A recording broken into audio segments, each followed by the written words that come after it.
Are we living in a post-cataclysm world? Has a massive realm-wide cataclysmic event been erased from the history books? Here on this channel, I present evidence, visual evidence in the form of pictures and postcards that tend to contradict the given version of history that we've been taught. My speculation as to what actually may have happened here is just that, speculation. But to me, one thing is for certain. What we've been told is not correct. In this second installment of After the Event, we take a look at the modern-day country of Spain. And the way I collected these visuals is much like you're seeing now, where I would zoom in, click on a location, and scour the evidence provided. And many of these photographs are presented or uploaded by individuals like you and I who went on a vacation or a hike and wanted to share what they see. And you're going to see much more like this. What I consider to be the remains of structure post-cataclysm. Thanks for joining me.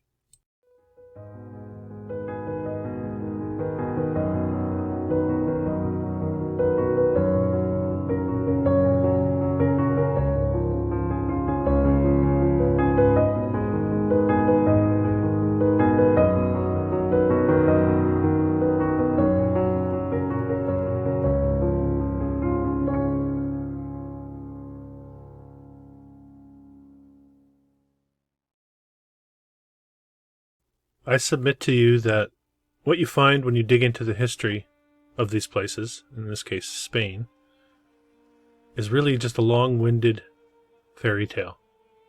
I think history has been fictionalized, and it's very difficult to prove much of what we see here. The academic institutions uphold the fairy tale, build on it, modify it, but never really depart from the structure, the timeline that we're meant to believe.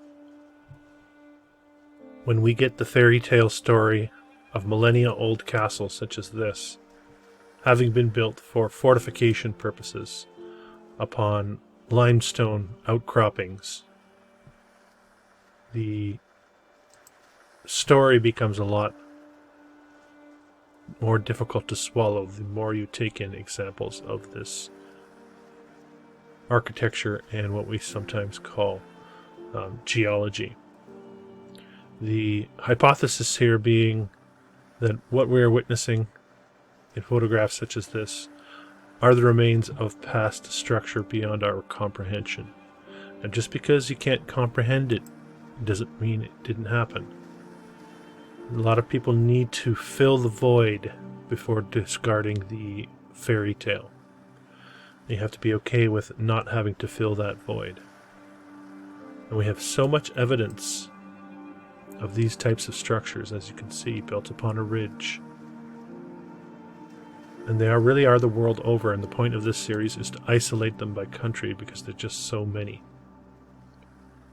So many examples of natural archways and cave dwellings and half-finished sculptures and what look to be damage from high heats, turning building materials into what appear to be geological formations.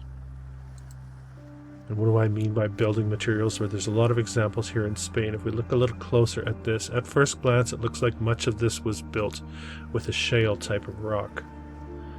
And you can also see a coating or a covering. But in some cases, the red brick remains intact, sometimes in a half transformed state, and sometimes almost in its original condition. I submit to you that this is not a renovation or an alteration, but a part of the original structure. And there will be more examples of this moving forward. Here's another example where, to my eye, none of this is in its original state.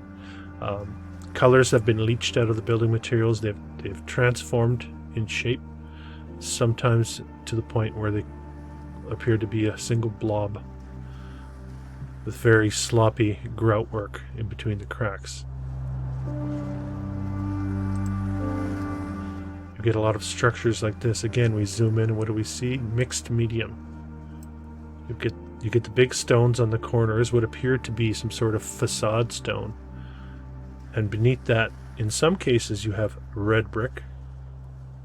And right next to it, you have what look like this horribly misshapen red stone.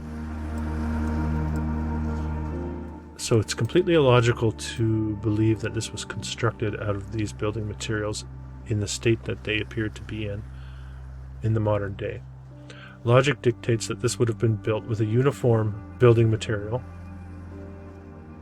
and you can tell by certain aspects of it that the precision was of a very high quality. Even down to the modern day, you can still see the hard right angles, the perfect archways. So it's completely illogical to try to put those two things together to believe that it was built to such a high level of precision, yet many of these voids were filled with this rubble type stone.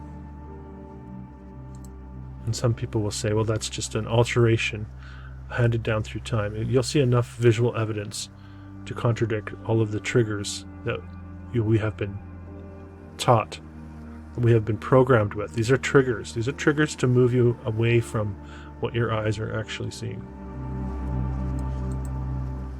And there is that knee-jerk reaction to run back to the narrative that we've always been taught.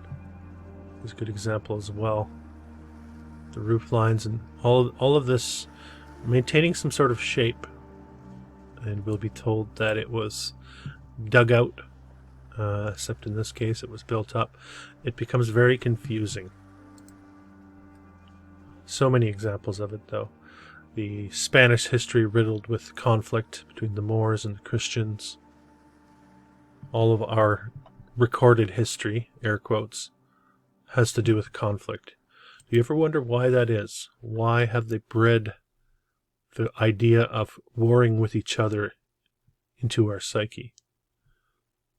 I think it's a classic divide and conquer. And I do not believe it is our natural state, and we certainly did not create much of the beauty that we still see in that state of being. This reminded me of some things I've seen in the Four Corners area in the United States.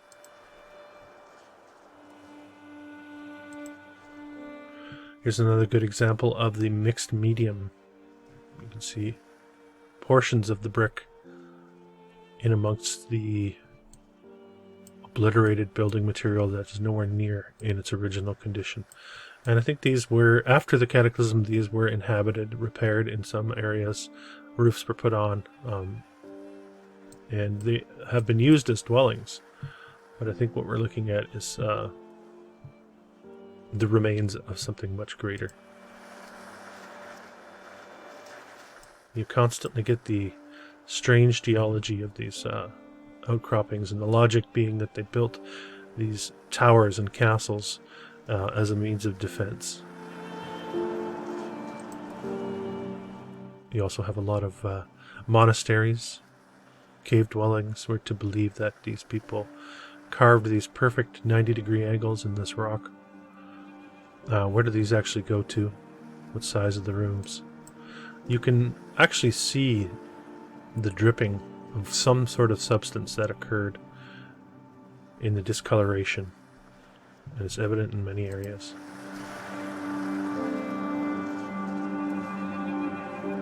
So we really are blurring the lines between what we consider to be man-made and what we consider to be natural. Spain seems to have a lot of these very odd shape boulders, question mark, and what look to be very melted. Let's see here in the foreground. So some sort of event that involved a lot of heat for a very short period of time, and then a very quick cooling. And of course, it's all speculation. I really wish I knew, and there has to be a reason why this has been kept from our perception.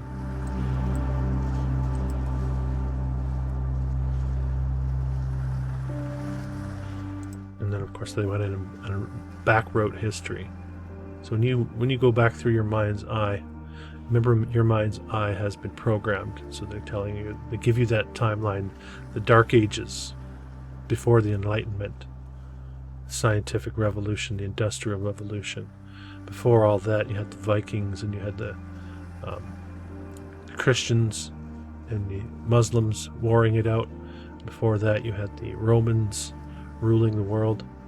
Before that, it was the Greeks. There was the Persians were in there. All of that, I submit to you, is a fiction. It is a false historical narrative that has been overlaid over our existence.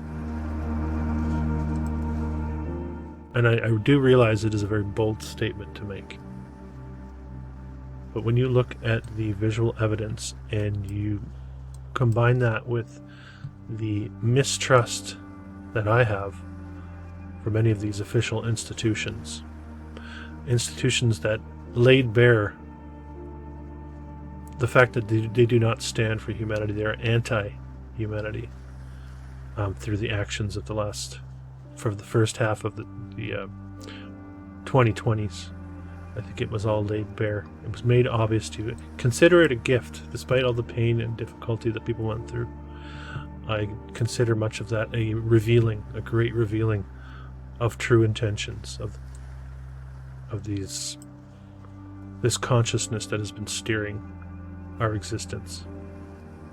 Is this a natural formation, or is this what's left over? Marshmallow on a stick.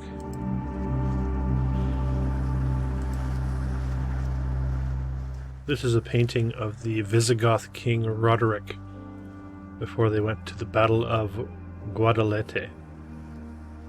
What do you think he's pointing to? Melted buildings? So helmets, spears, robes, togas, horses, chariots. All fiction, in my opinion. At least the way it's been painted out, I believe. I think there was something much grander than we can comprehend here.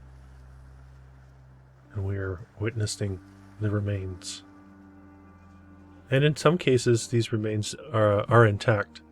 And many of the buildings that I like to present here on this channel, I think, are left over. Even this is interesting, where this seems to have been celebrated as some sort of dwelling. You can see all sorts of strangeness. Very difficult to describe. I try to let you take it in and enjoy the music. The shapes of the openings. The discolorations. The orangey red hues.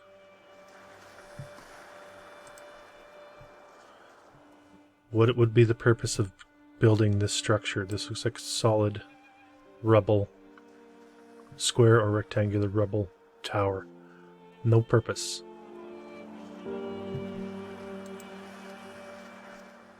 Mixed mediums, odd sizes, perfect corners, red brick. Dinosaurs, of course. And then how easy it would be to convince us and lengthen that span of time and give us a false perception of what the world once was, and have us envision these creatures of millions of years ago stomping around on the same landscapes we witness today, when in fact most likely the landscapes look nothing like what we're witnessing. Let's take a closer look at this outcropping that at first glance you would just think is an outcropping, but clearly you can see remains of some sort of structure. And the blurring of the lines between the two. More mixed medium, more rectangular bricks, and odd shapes, and clay tiles on the roof still. How recent was this event?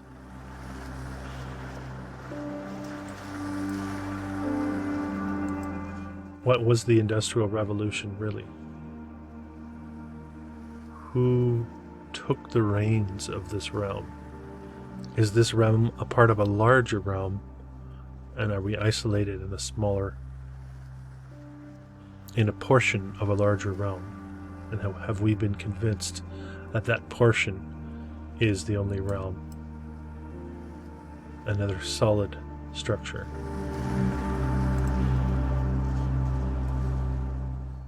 You've got outposts, fortresses in odd locations, difficult to reach locations. But they have in their narrative the luxury of vast amounts of time to construct these and reconstruct these and demolish them and reconstruct them again, to the point where it's very difficult to pin down the actual narrative, even through the stories we're given. It gets you to a point where you tap out, you give up, and they just expect you to believe it. The same way they do for space, telling you these stars are trillions of miles away, a distance we can't fathom. So your brain shuts off and just believes what you're told.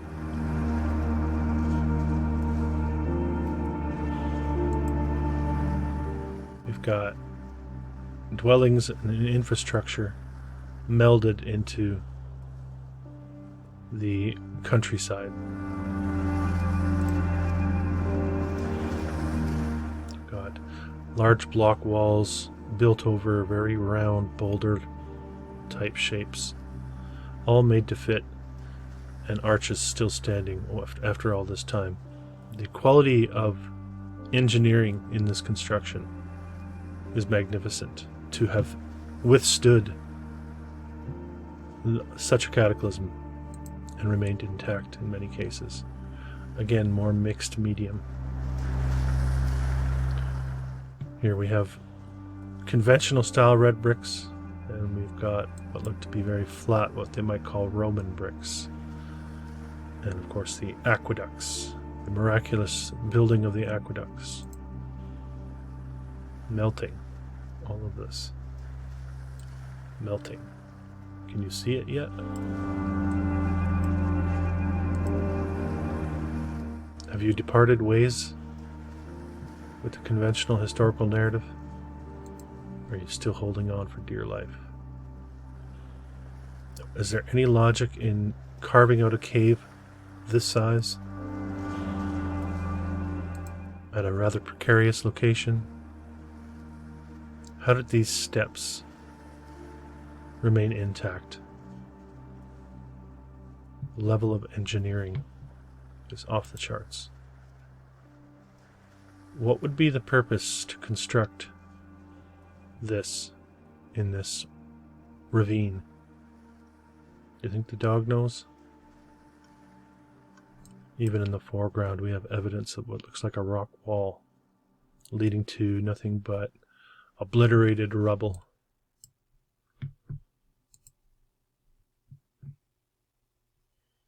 If we look at the top of the wall, you can see how it's all blended together. Now, people who don't think twice about this will say it's just age and weathering. Well, age and weathering does not blend building materials together like they're made of some sort of blocks of cheese that you heated up.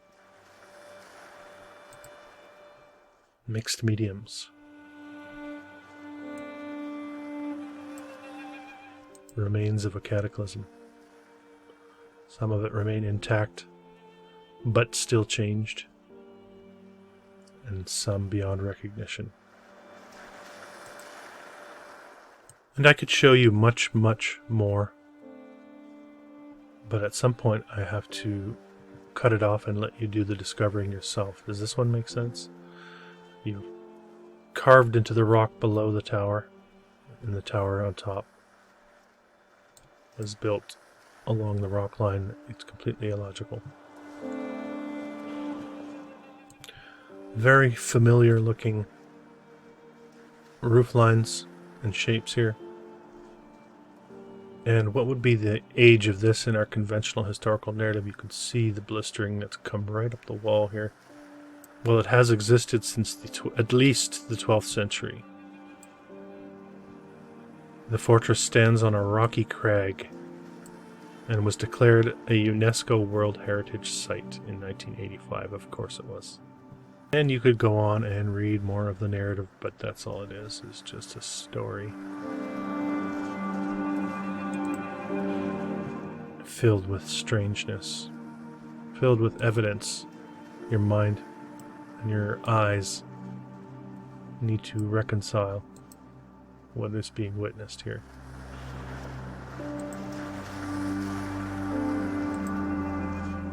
More blistering.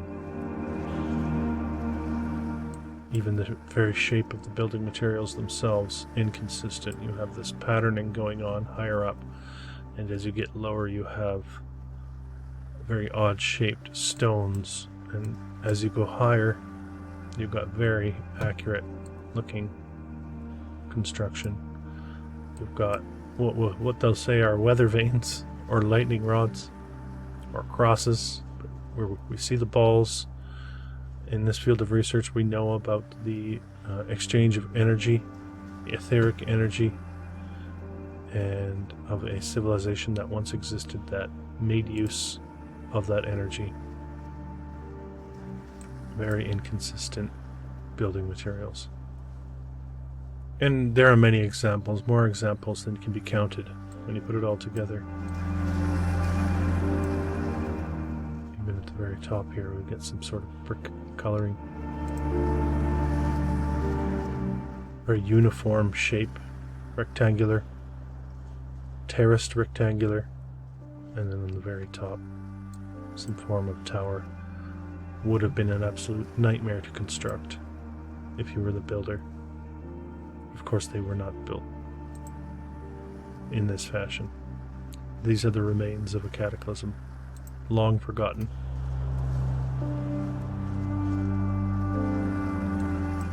Can you see it? Can you see the rows of bricks turned into blocks, turned into stone? Can you see the colors in the dripping? Maybe I'm wrong, and maybe all I'm looking at is a giant dinosaur bone, fossilized. But this is more than just wild speculation. This is a collection of visual evidence screaming at us to consider other options. And when you go to visit these sites, just as your mind begins to wander and consider other possibilities, we are brought back to the narrative with these types of plaques, laying out for us what the true purpose of these were, and who built them, and how they changed hands. This is the Castle of Zafra in Guadalajara, again built in that same time period, late 12th or early 13th century, they're not even sure. Built on a sandstone outcrop, of course. Site of former Visigoth and Moorish fortification, fell into Christian hands. Are we to believe these stories? Can you see how the shape of the outcropping and the shape of what remains of the structure are one and the same?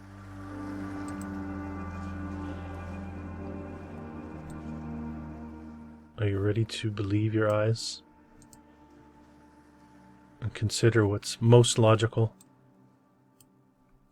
and humble yourself to the understanding that there's something here that we have no knowledge of, that we have been lied to? So this has been Spain. If you have a country you would like me to look at in this series after the event, put it in the comments below. Thanks for joining me. This has been an old world exploration. If you're new to the channel, don't forget to subscribe, hit the thumbs up button, and comment. I believe we are in the process of remembering who we really are and casting off the shackles of illusion. Until next time.